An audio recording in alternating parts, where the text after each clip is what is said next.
Struggling to discuss sex and intimacy with your partner? Not feeling met, seen, or heard in your relationships? I'm Janelle. And I'm Andrea. We're two midlife mavericks sharing our own experiences. Messy AF and no regrets. With marriage, divorce, polyamory, and pleasure. We've learned that when you're brave enough to figure out what you want and ask for it, with partners, friends, family, and most importantly, yourself, you'll feel more alive and free. Question everything, especially your mother's advice. There's no rom-com formula for this, but don't panic. Being alone matters. Honey, I can't miss you if you don't leave. What if your breakup could be your breakthrough? Our podcast is for brave hearts. Anyone who seeks or has found the courage to confront their fears and limiting beliefs about breaking societal norms in the spirit of finding their truth. If you're seeking permission to be brave in your relationships and want to feel less alone along the way, we got you.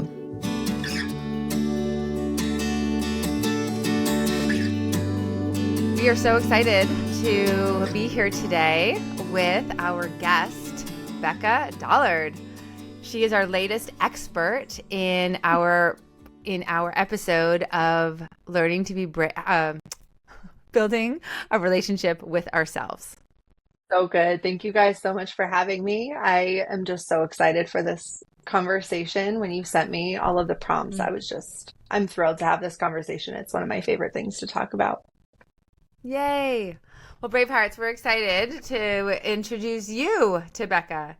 She is a somatic healing practitioner, legacy builder, podcast host, entrepreneur, and mother who fuses deep inner healing with soul-anchored coaching.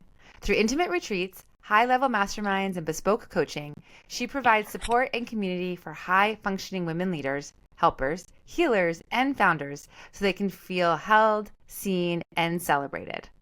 With multiple certification and podcast appearances, Becca says movement, lifting heavy things, and music, 2000s rap, are her medicine. She's a sucker for a good hammock and will eat tacos and ice cream anytime.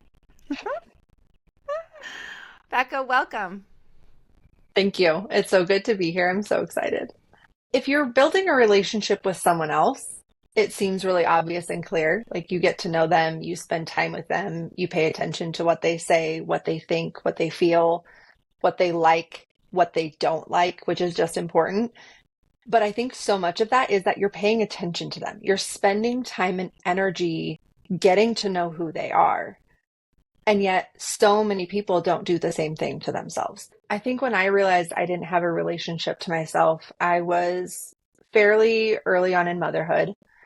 And early motherhood and birth really brought me out of a pretty high level dissociation that I didn't really even recognize that I had, because I didn't really know life before dissociation. I had some early childhood trauma and some teenage trauma that really it was very, very rough. And then all of a sudden it wasn't. And I thought, oh, I'm better and I'm healed. But really, I just didn't feel myself. And I was going through the motions and building that relationship to myself. And I think also just having my daughter, holding my baby girl in my arms. And,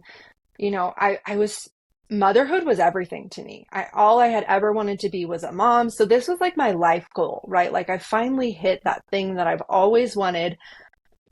And I'm holding this baby girl in my arms. And, the older she got, the more I started to think man, I want to teach her how to love her body. And then all of a sudden I'd look in the mirror and I'm like, you talk shit to your body on a regular basis. I had continued the abuse to my body that had been done to me. It's wait, how are you going to teach her that? Because someday, she's going to figure you out.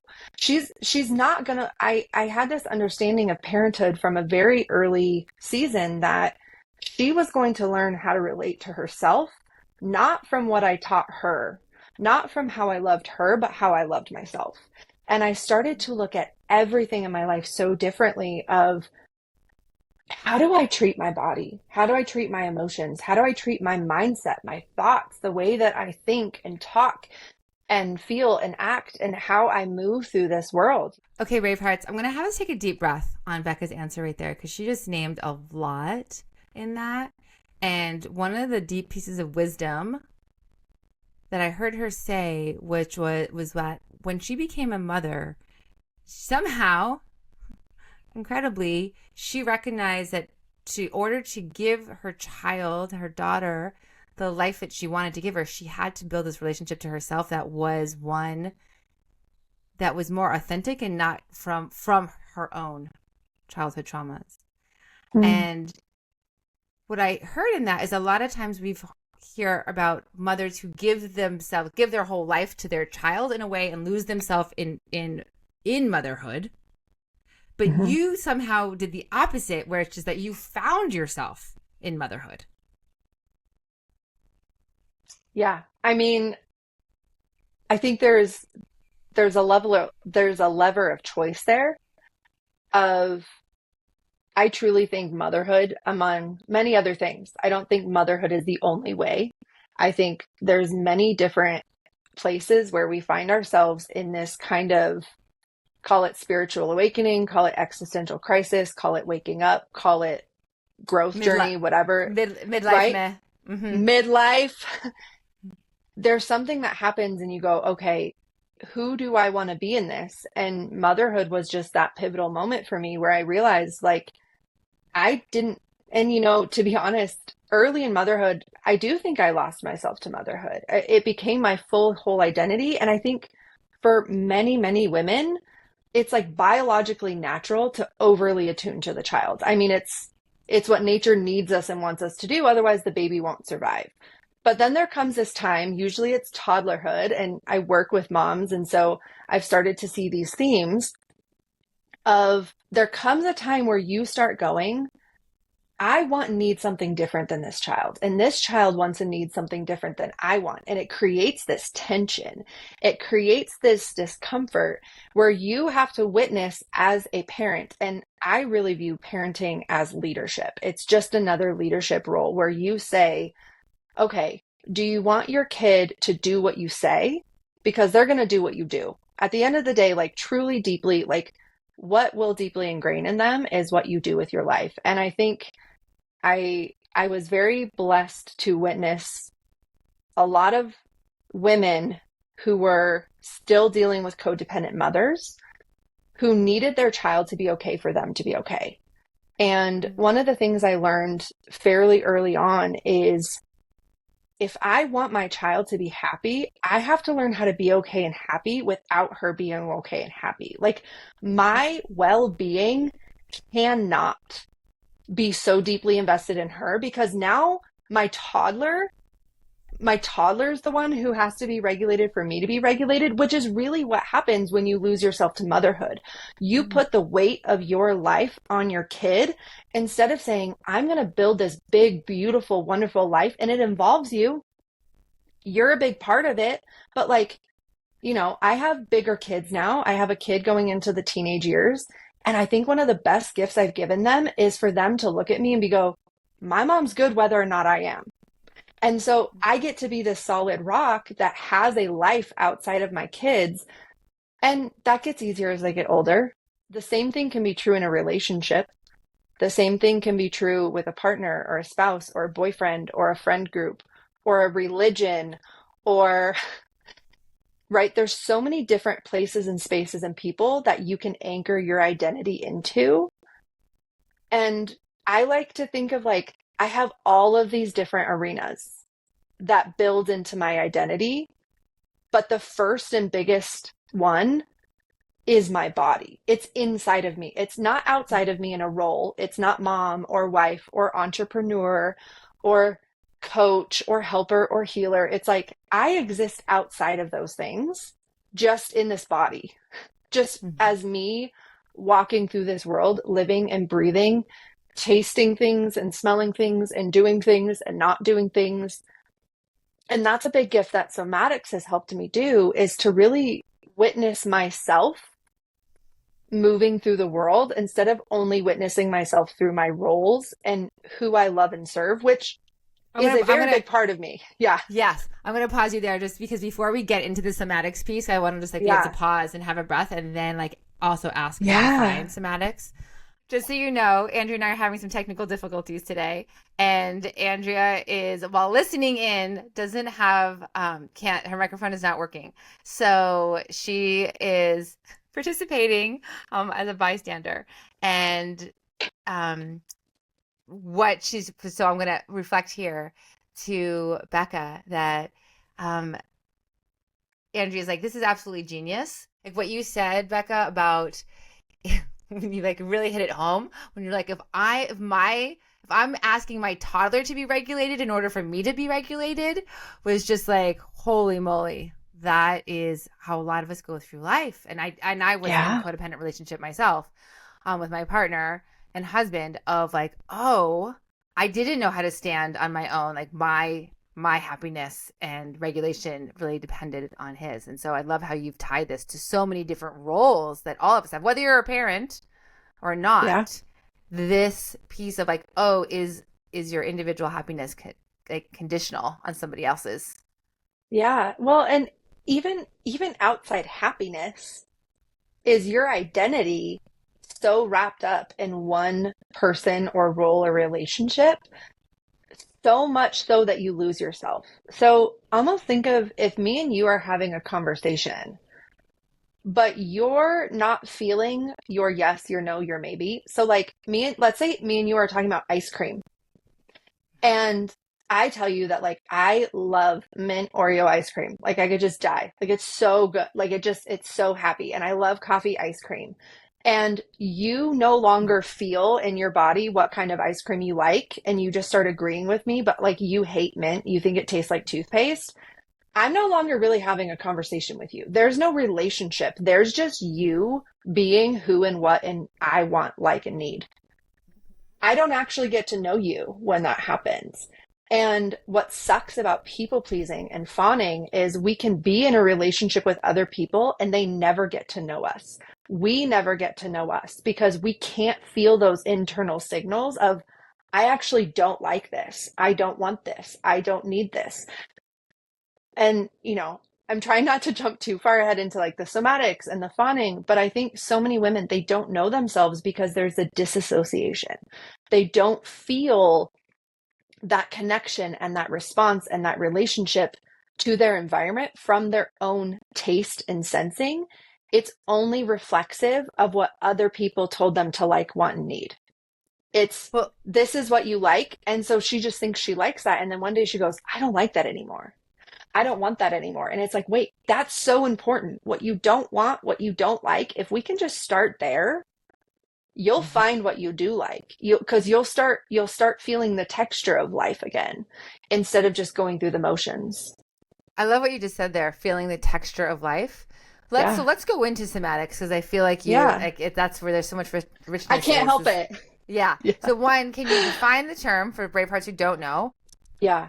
So the way that I define somatics, so soma means body, and somatics is typically the exploration of you as a sensational being. So we're talking about the mind-body connection. And the way I like to describe it as well, we're getting you back to your animal body and reconnecting to your nervous system and your emotions through sensation. And a lot of people are saying like, somatics is this new thing. And I'm like, no, like even before there was language for somatics, it's really just relearning how to be human deeper than intellect. So our culture uses all mental health pretty much. We talk about story, we talk about mindset and affirmations, but we're kind of ignoring the reality that if you think of you're going from the neck and above, just your head, you're missing out on 90% of your body. What happens in your throat when you talk to that person? What happens in your chest? When you don't like mint ice cream, how do you know that? How do you know when you like and you don't like something? It's through a sensation that happens in your body. There's a tightening or an opening. There's a resistance or there's a leaning in. And when we start to pay attention to what the body knows, to what the body does, we start to connect to you as a whole person. So somatics is connecting all of your centers of intellect because we have intuition and intelligence in our heads, but we also have it in our hearts and our emotions. We have it in our gut and our intuition. And I believe like in our souls, there's like a soul and a spirit of you that like, it's a lot harder to define. It's a little bit harder to explain, to make sense of, but it is there. and there are ways of contacting it. So somatics brings you back to the patterns that are happening unconsciously and makes them conscious. It helps you understand, who am I? What does it feel like to be me? What does it feel like to experience this person, to be in relationship to them? What do I like and not like about that? How much is too much? How close is too close? You know, everything is a felt sense, and it's really reminding ourselves that like your body knows a lot, but it's happening unconsciously. And also our culture hasn't really given us language for these things. So somatics gives us language for those things. Like, how do people start if this feels new? And I will say, Andrea and I have spoken about the body. For both of us, our journey home to ourselves, we have said it's so much about is listening to the body. And so that's something that Brave Hearts have heard us talk about. And yet you, of course, are bringing another like level of nuance to it. And how you described it is like, just like we're going, you know, taking yourself out for a date, essentially. How much presence can you offer yourself and listening? And so if someone wanted to start, what would, to building a relationship with their body, what would you suggest? I think I'm going to say simple, but it's not always easy, is to find a point in your day. I always like to use going pee, mostly because how often are you going through your day not even noticing one of your most biologically necessities of going to the bathroom? So when you have to go pee, noticing, what does that feel like? What is the sensation that tells you I have to pee? Hunger is actually a really, really hard one because so many of us have so much diet culture bullshit. Most people never learned how to be hungry, but this is actually I use this example a lot of somatic healing is the difference between me telling you, here's your diet plan. Here's what to eat, when to eat. Here's what not to eat. Here's how much to eat, which is what people have been given of how to know themselves. Somatics is saying, your body knows when you're hungry. Your body knows when it's full. Your body knows what makes you feel good and what doesn't make you feel good. It actually will tell you. It is telling you. But we never learned how to listen to that. And not only listen to that, but trust it. When your body says, I'm hungry, there's a lot of other voices that probably come in versus, oh, I'm hungry, I'm going to go eat. What somatic healing does is it re-empowers you to understand what I want, what I like, and what I don't like. And so, let's use boundaries as an example, right? Because we were talking about people pleasing and codependency. And for so many of those women, they're waking up and they're going, oh, I need boundaries. And what I would tell you is you already have boundaries, but you have been taught over and over and over again to override those boundaries, to ignore them, to pretend that they don't exist in order to benefit what someone else wanted and needed, because you were taught to over associate with what they want and need from you, not your preferences, not your consenting. And so let's say you're struggling with boundaries with your mother-in-law. When you spend time with your mother-in-law next time, notice what does your body want to do?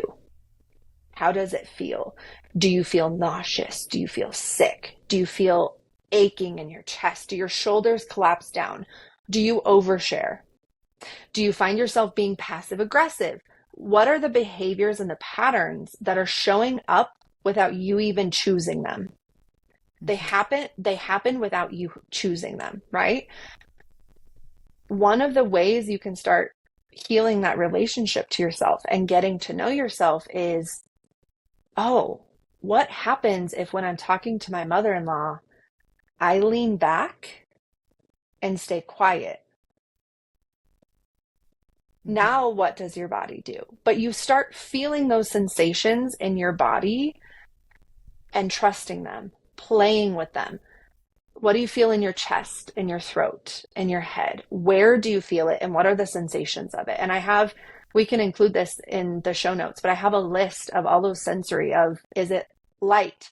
Is it heavy? Is it bubbly? Is it sharp? Is it dull? Like, what are those sensations that are coming with the emotion? Mhm. So I'm curious, right? Like, oh, and that's actually maybe the thing, right? Is just to get Yeah. curious, is Yeah. to, regardless of whether it's your mother-in-law or whether it's yourself, is at Hmm. least start to tune your awareness and your attention to our bodies, and Hmm. you just said you have this list of different words of sensations, Yeah. and then notice when a sensation comes up at different times Hmm. and Yeah. start I there. mean, even just that can be so, so powerful because now all of a sudden you're paying attention to yourself, not just the other person. Mm-hmm. Mm-hmm. So now when there's a response that comes up, you'll feel it. You'll know what it is. And it is a practice in that it gets better and easier and stronger. But for a lot of people, that actually will be very hard to pay attention to themselves because they probably learned at a very young age that what made them safe was not to pay attention to what they want and need. It was to pay attention to the adults in the room because the adults were explosive. So they had to make sure that they paid attention to the other person's feelings more than their own and then caretake them and Mm-hmm. never really pay attention to what's happening here. Mm-hmm. Mm-hmm. That is so, so common for women. It happens to men too, but for a lot of women, they didn't have that fight or flight instinct come up because they weren't in a position of power or strength enough to fight or flight the threat, or it was their parents, or it was someone in overpower of them. And so as they've grown up, their body never really learned how to attune to self. It learned how to attune to others. And so Mm-hmm. as we become women, as we become adults, it's so important to witness what relationships do I feel safe? And even when I'm alone, can I stop paying attention to everyone else so much and actually feel me? Where am I? I want to go back to what you said about boundaries. I just want to call it out Hmm. that because we do hear, oh, it's we have to learn our boundaries, but Hmm. that instead you're like, oh, actually we know like our body knows what our boundaries are. We are just accustomed to crossing them. And I Hmm. have been guilty of this. Like I was aware in my relationship. I was like, oh, I'm honoring his boundaries and crossing my own. I just didn't even know I had a boundary there. Yeah, And because you can't feel it. You're not feeling mm-hmm, your body's response to ick. You're mm-hmm, not feeling the difference between a no and it's a no, but I want it to be a yes. Those are two very different experiences, right? Like I think of, sex. Like you're talking with a woman who's like, I want to. mm-hmm, That's so it's a no, but it's not really a no. There's something else there. mm-hmm, Or I don't want to at all, but I know that you want to, so I want to for you. So there's such like a wide range of what a boundary would look and feel like. But in our culture, we've intellectualized it and we've made it a formula. It's less of a formula and more of a relationship to herself and then to the other person. What does it look like to be in relationship to my boundary, to my no, to my maybe, to what do I value in a relationship? What is my capacity, right? Because this week you might have the capacity, and then next week you don't have the capacity, and the boundary will change based off of your capacity, not just their behaviors all the time. I Not love that. like boundaries don't have to be this manipulation of ourselves or other people. It can be this genuine right relationship of how do I be in relationship to you and myself where I'm not lying to you about what I do and don't want, what I do and do not like, what I do and do not fuck with. Like I'm not going to let you overstep my boundaries so that I resent you and hate you. But that's my job. And what boundaries do I need to communicate and which do I just need to act upon, right? Like you will feel that in your body once you can feel your boundaries. But again, this isn't just like oh, how do I set a boundary with my mother-in-law? It's like, I don't know. I don't know. Who are you? How are you? How does it feel to be you? And what is it like to be in relationship with her?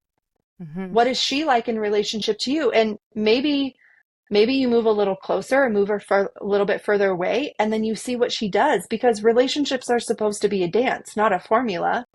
So that, again, when you get to know yourself, when you start feeling yourself in action and in non-action, then you get to relate to other people in their reality, not your expectations, not who you think they should be or who you want them to be, who they actually are.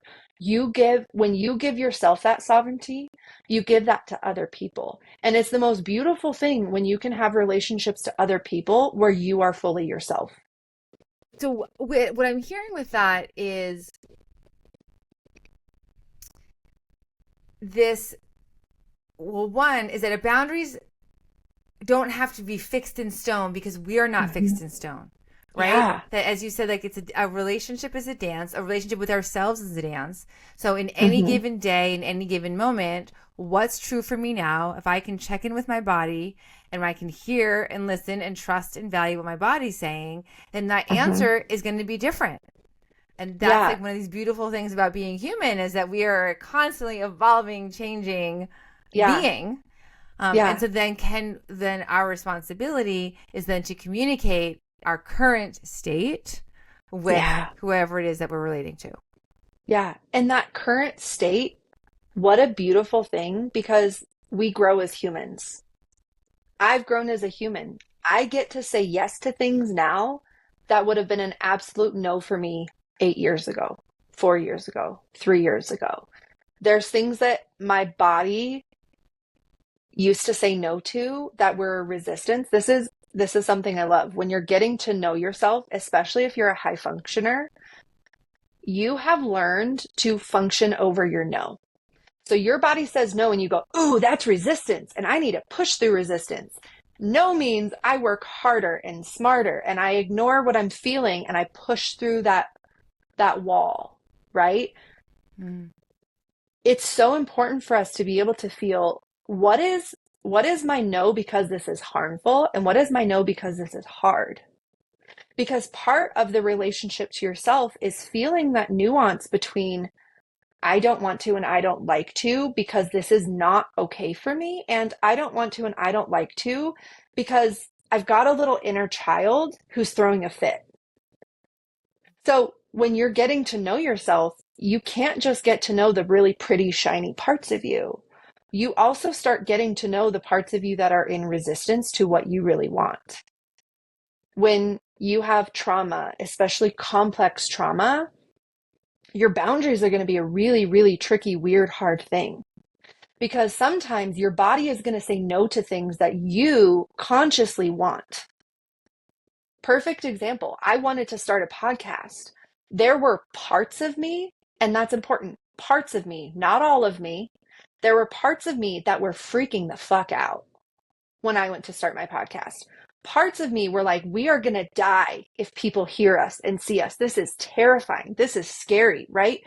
Being witnessed and perceived by other people was terrifying for my body. It was a huge part of my trauma, and it still sometimes is, where I have to go, there is a part of me that doesn't know I'm safe and okay, and that I'm a grown-ass adult who can handle other people criticizing me, who can handle other people not liking me, not wanting me, and that's actually not death.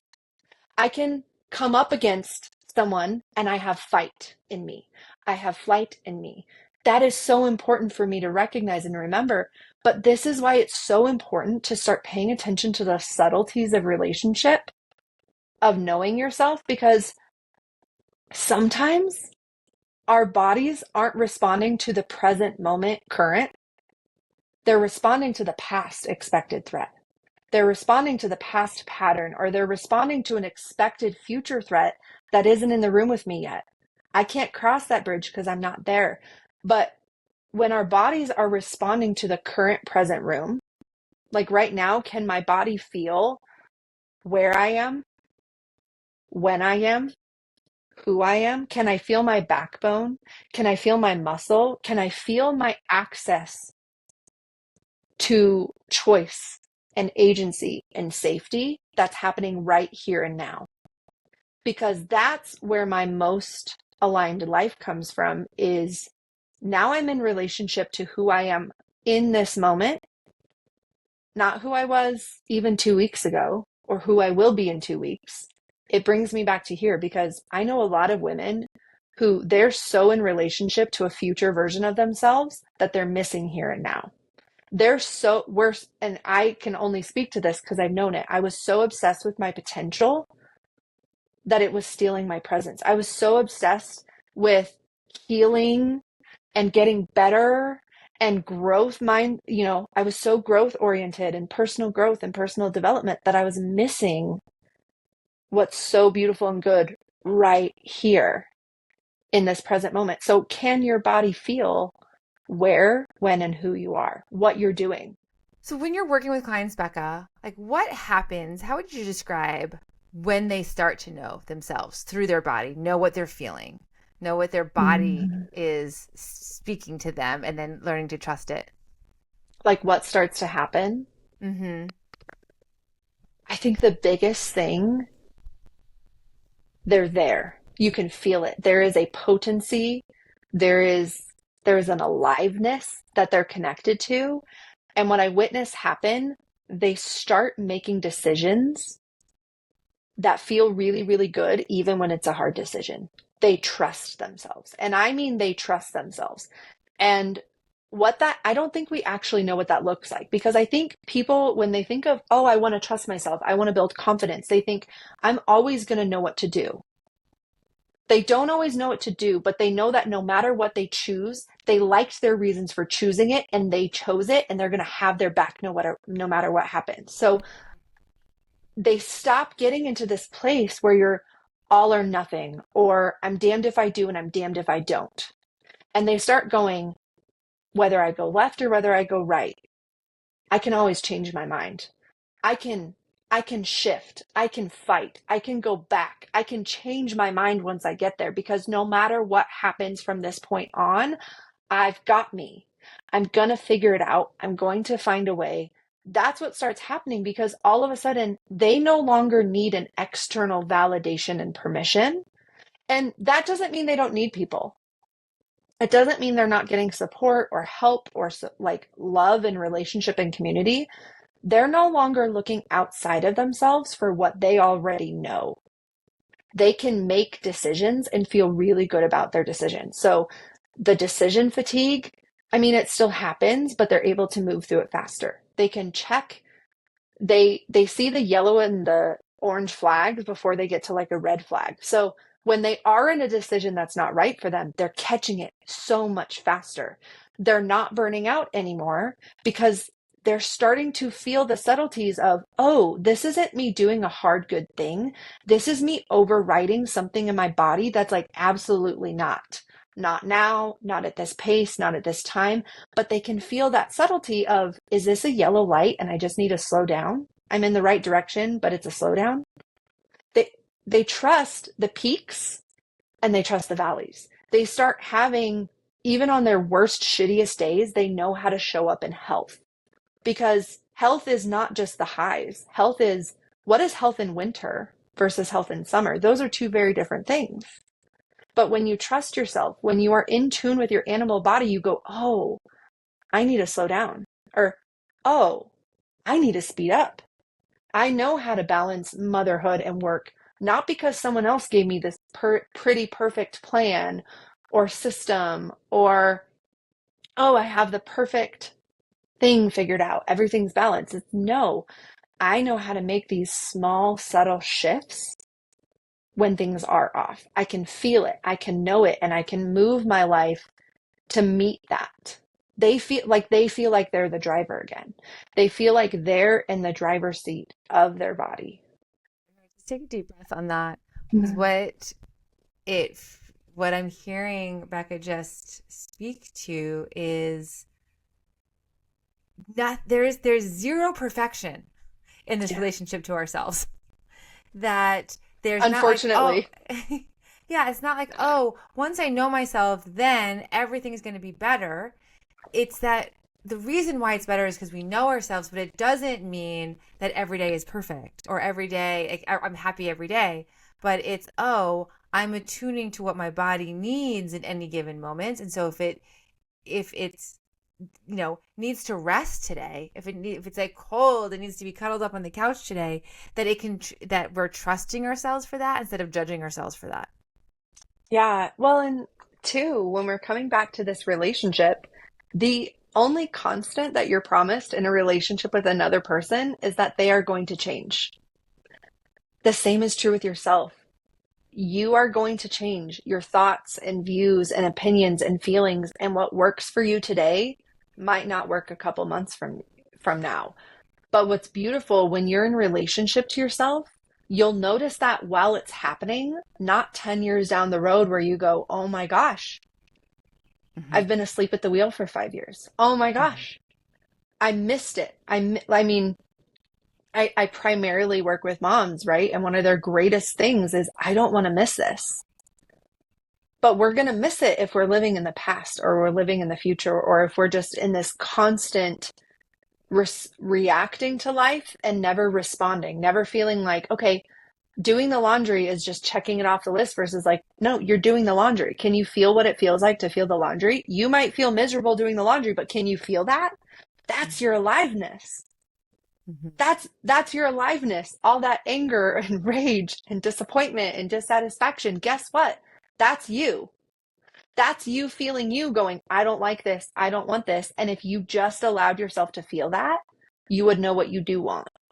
And you would have the energy to move you into that, because our emotions are quite literally the energy that moves our muscle. It moves us into action and into responsiveness. And when you have a relationship to that, when you can feel that, it changes everything, because now all of a sudden you have this dynamic range of health. And it's like, yes, you can love on people, and, fawning isn't necessarily a horrible thing. Are you guys Enneagram people? So I'm a 7 and Andrew's a counterphobic Okay. 6. So I'm an Enneagram too. And while part of that is just a fixation, also part of my identity, part of what I love is caring for people. It's leaning into them. It's helping them. It's holding them. It's having deep conversations and questions. It's me loving on them. I have that, but now I also know how to have a fight. I know how to be in conflict with someone. I know how to hold tension. I also know how to walk away from a room that's not for me anymore. So my body has access to this dynamic range of identity, not this fixed identity that so often most of us get into, which that's a lot of Enneagram, but that's a lot of life, is that we get fixed in these states of being, these patterns of relating to ourselves or the world or religion or sex or food or body. And then it changes, but we never learned how to be okay with the fact that, like, what used to work doesn't work anymore. You changed your mind. What you thought, you don't think anymore. Or you realized that everything you were thinking actually was just a story someone told you, and it never came from you. It wasn't your own brain processing and examining it and going, how do I view this? What do I think about this? What are the nuances? What are the polarities of one? I see both sides. Where does that occur in you? And that's going to shift so much, and it's going to constantly change. But I think one of the greatest gifts I was given is that I saw my parents become different people when I was an adult. Like, I watched them still grow up. And I think it gave me permission that, like, I'm not just going to be 25-year-old Becca for the rest of my adult life. Like, my 30s are going to look different than my 40s. And I get so excited of, like, what am I going to be like in my 40s? What am I going to be like in my 50s? Like, I can't wait to be that unhinged. I can only imagine, like, after this I can second tell you puberty. it's amazing. After this second puberty I keep hearing about, where all of a sudden you stop giving a fuck about everything and everyone, and you stop trying to, like, care. And I'm like, man, I can't wait for that season. But I don't think we talk about what it's like to grow up once you're an adult, that we're still growing up, that we're still figuring out what it's like to be human, and that's constantly changing. It's changed. Like, how I'm a human today is, I mean, even from 2 weeks ago, it feels different. And that's scary and that's hard, but here we are. What are the obstacles people have in Mm. wanting to get in touch with their body. We talked about like, what kind of the outcomes are, but what would prevent them from Mhm. actually wanting to, or yeah, what are the obstacles they would have from building a relationship with themselves? Yeah, the obstacles to building a relationship with yourself, I think some of the biggest ones, one would be your relationship to other people. And mostly because humans at an animal mammal level are tribal. Like we survived by the people around us surviving. But that's become a very messy thing when my animal body is aware of people in states and cultures and religions that I'll never meet. My hands can't touch it. My feet can't touch it. I don't know it. I can't smell it. I can't taste it. I don't know the texture of it. So my animal body has like millions of different people that it's trying to attune to. It's trying to look at someone in my culture and say, am I okay? Do I belong? Am I safe here? And at a more basic level, most people, they don't get to know themselves because really we only know ourselves through relationship. I mean, who are you if you're just alone in the woods and no one can hear you or see you? Mm-hmm. You still exist, but most people don't live like that. Most people aren't wanting to live like that. And we define ourselves so deeply through relationships and roles, and especially career, like in this Western culture. And so we're so obsessed with checking boxes and accomplishing something that we've kind of lost the humanity in it and the journey in it and the like, what is the actual experience of being you look like? And for many people, they're very dissociated. And we just have so much information coming in all of the time from outside of us that it's hard to hear ourselves think. It's hard to feel ourselves breathe, our own heartbeat, our own, what is it that I want? What is it that I like? What is it that I don't like? Like our own identity and self is so smothered by so much noise, and not all of it bad, right? Like it's not all bad noise. And yet Because it the takes, quantity can be enough. yeah, It doesn't even, it's it's not always the so quality, although the much. quality is part of it. Yeah, but the It's quantity so too. much. And I think for a lot of people, they've never found a room where people genuinely want you to be you right where you are. They don't need you to be like super shiny in your professionalistic role. They just want you to be you. They want to hear what you think. They want to hear what you have to say. But the reality is that like people in our culture don't really know how to do conflict and tension well. It's like, well, if you don't agree with me, I can't understand you or I can't see you. It's like we don't know how to talk to each other or listen or hear. It's just people have gotten so obsessed with talking that we haven't learned how to listen to ourselves or other people or just critical thinking. Mm. So, So you were saying, Becca, that the people around us want to get to know us and hear and listen to us and to like know the authentic self in mhm. relationship to one another, and that hasn't always been our experience.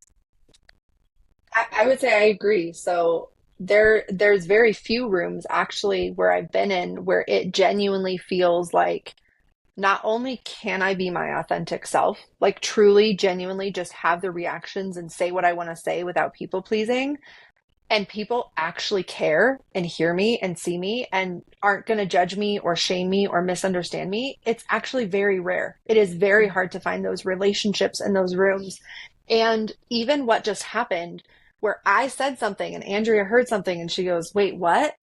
Is that your experience? Tell me more. The contrast between what I said and her life experience, that's relationship. That's relationship between me and her, where she goes, wait, that's not my experience. Can you tell me about that? What does that look like? What does that feel like? Where is that? Who is that? And then we could talk about it, right? Like if Andrea if Andrea could record right now, we could talk about like how life has felt so different because all of a sudden when she said that, I was like, ooh, if I said that, that's not what I meant. What I meant was this. But that takes time, and it takes listening, because she was listening to what I said. And maybe she heard something, or maybe I said it. I constantly say things in a way that, like, oh, that's not what I meant. That's not what I was trying to say. But there was a slowing down, and there was a question, and there was a curiosity of like, ooh, something in me responded to that.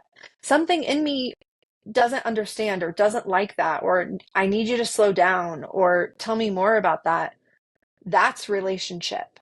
And that's relationship to other people, but it's also how we relate to ourselves, because there's constantly times where I go, ooh, I like that. And then all of a sudden something in me goes, not anymore. What used to feel good isn't feeling good anymore. What you used to wear isn't fitting. It's like that happens when you're growing, when you're healing, when you're getting to know yourself. All of a sudden you go, that shirt doesn't fit me anymore. That mindset, that belief, that way of mothering, that way of being in relationship to my partner, the way that I'm showing up in my business, that doesn't fit me anymore. I've outgrown it, or it's too big for me and I need to go put on something smaller because I'm puffing up and pretending to be something I'm not anymore. That relationship only happens with that back and forth, with a presence, with a attuning. And even just like what happened just now, like between three people, like you see how complicated it gets when you're trying to understand, like, no, what is it? Like, what is it actually? What is that thing that you're trying to say that you actually believe? And do you fully believe that 100%? Do you believe it a little bit? Do you find spaces and times where that isn't actually true, but it mostly is for you? Yeah, that ended up being a really beautiful example. And when you Yeah. said the contrast here, I wanted to give a shout out to Allison Birch, who gave Andrea and I both the phrase, thanks for the contrast. Ooh, Of of just like I showing, love oh, it. it's okay that we have a difference of opinion here. Let's be curious and like get or we feel something different, and let's dive in a little bit more. But Yeah. that there is the relationship is in the contrast. If we always agreed with everything everyone said, then like there'd be nothing Yeah. to be Well, I talking don't about. even I don't even agree with myself half the time. But Hmm. when you find that contrast in yourself, that actually is such a beautiful way to get to know yourself. If you allow that contrast, which is very uncomfortable, by the way, for most people, internally and externally, if you can get comfortable with that contrast, that's where you get your deep values. That's where you get this, like, ooh, this is what wakes me up in the morning. This is what I stand for. This is what I believe. This is what I will die. I will die on this hill, Hmm. right? There are things that I'm like, I don't know, whatever, flavor of ice cream, agree to disagree. But you start talking about certain things, and I'm like, no, no, no, Janelle, I will die on this hill. You stay on your hill and you die on your hill, and let's see, you tell me why you would die there. Tell me why it matters to you. Tell me your life story. Tell me what runs through your blood and your muscles and your soul, and I'll tell you why I would die on this one. I think we missed that because we're not willing to have those conversations where the contrast exists. We don't like Mm. contrast. We don't Mm. like contrast because we don't like being wrong. We don't like not knowing the answer. Our culture is so obsessed with being the smartest in the room. What I mean is we have more information than ever. But what do you know in your bones? Hmm. What do you know that you know that you know, even if no one else agrees with you? That's Hmm. not just something someone told me on the internet. That's something I know because I lived it, because I walked it, because I felt it with my emotions and with my experience, and I had to live it. You can't take that knowing away from me because it's in me. It's not just something I heard. It's not just information. My whole body knows it, not just my head. That's built through contrast. That's built through relationship and resonance and that sensational emotional experience with ourselves that we can't just get on paper or by looking at our behaviors. We can't just get that through, am I checking all of the boxes? Whose mother am I? Whose wife am I? It's like, okay, anyone can be a mom, right? Anyone could come in my house and clean and take my kids to the library, but like no one's going to say it the way that I say it, the way that I do it, the way that I embody motherhood is different than the way someone else embodies motherhood. I love this idea of standing, like standing at this. What's the hill that we're standing on that we're willing to die on? But not from the like, oh, I've got it right and you got it wrong. It's like, oh, we can both be right. I'm like, because you just have a different hill than I do. Yeah. And Right? you might have you might have an experience that led you to believe and see and feel something differently. And like, it's one of the greatest pleasures of my life, like the greatest things. Like, for example, like let's say me and Andrea like didn't agree earlier on what I said. It would be amazing for me to sit and get to hear and know and understand what led you to that. What does that feel like? What in your body tells you that this hill is that hill? Because I don't know about you, but I was raised being told this is the hill you'll die on. And then I became an adult and I was like, really? This is where you want me to stand? This is what you want me to think about and obsess about? And this is how you want me to behave? No. Like, no, thank you. And so it's such a joy to get to outgrow those things. This is a question that we can all ask each other is from a place of genuine curiosity is, how did you come to believe that? Mm-hmm. And it doesn't have to be like, how did you come to believe that? It's, how did you come to believe that? What's your life experience that led you there? And that gets to be an opportunity for connection and for relationship instead of disconnection and separating. Yeah. And that comes because you're listening and you're paying attention. And that's the same thing with yourself. How often do we make a choice or we do something and we slow down enough to go, what led me to that decision? Where is that coming from? Who told me that? Who said that before? Who embodied this that I looked to and said, yes, that? And is there some other part of me that maybe thinks differently, that feels differently, that sees this differently? Because we all have different parts of us. You have younger parts, you have immature parts, you have shiny, pretty, gifted parts, and then you have parts of you that are struggling. You have parts of you that are full of bullshit. You have ego parts. You have all of these different parts. What part told me that? What experience in my life taught me this? And do I agree? Do I agree with it? Okay, beautiful. Thank you for this rich conversation. So Becca, for Brave Hearts listening, what Brave Heart homework do you have for them? You get out a piece of paper and you set a timer for 5 or 10 minutes. And you're going to write down everything you don't like. What are you mad about? What do you hate? What do you not like? I think so often women are so accustomed to, I need to be good and grateful. And that good and grateful has led them down this people-pleasing path where she says what she thinks other people want her to say, not what her voice needs to say. She likes what other people like. She never finds out, I don't actually like that. And so many people who say, I don't know who I am anymore. And I don't even know what I like, right? I think there's so many moms who are like, I don't even know what I like anymore. And I'm like, great, let's start with what you don't like. Make a giant list of everything you don't like, everything you don't want. And then just sit there and read it through. Sit and read it through. Set another timer for 5 or 10 minutes and just sit there and do nothing. Just notice it. Don't try to change it. Don't try to fix it. Just be with it. Get curious about it. And then when you feel ready, you start at the top of the list and you go, what is the opposite of that? If that's what I don't want, that is a direct line to what I do want. It's a direct line to what I do desire. But most women are so afraid of not liking things, of not being grateful for so-and-so, that they're missing out on what they really are grateful for, what they really do want, what they really desire. So now you get to go back down that list and go, what do I like? What's the opposite of that? If I don't like this, I like the opposite of that. So what would that be? And I wish I usually have really, really good examples, but my brain is like not giving any examples. Oh, let's use the ice cream one from earlier. You're like, okay, I hate mint chip ice cream. I think it tastes like toothpaste and it's so weird that people like it. Okay, I don't like that. What ice cream do I like? Do I even like ice cream or do I like cookies better? What's my preference here? This is such an easy, fast way to find what you like and what you want. by witnessing what you don't want, because especially if this is something deeper than ice cream, if this is something like what you don't like in your partner, you might realize what you really do like and appreciate in your partner, but you're going to feel it in your body. Instead of just intellectualizing what you do and don't like, you're going to feel it in your body, which is actually where it matters most. That your body feels, yes, this is my aliveness. This is me. This is me moving through the world, showing up, not just going through the motions, but actually choosing it.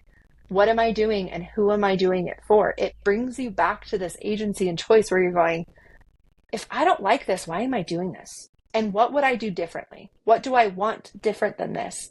Which it's this hinge of choice and agency that brings you back into relationship to yourself in your life, where life isn't just driving you, you're driving your life, which that's what most people want, right? Like they want deep presence.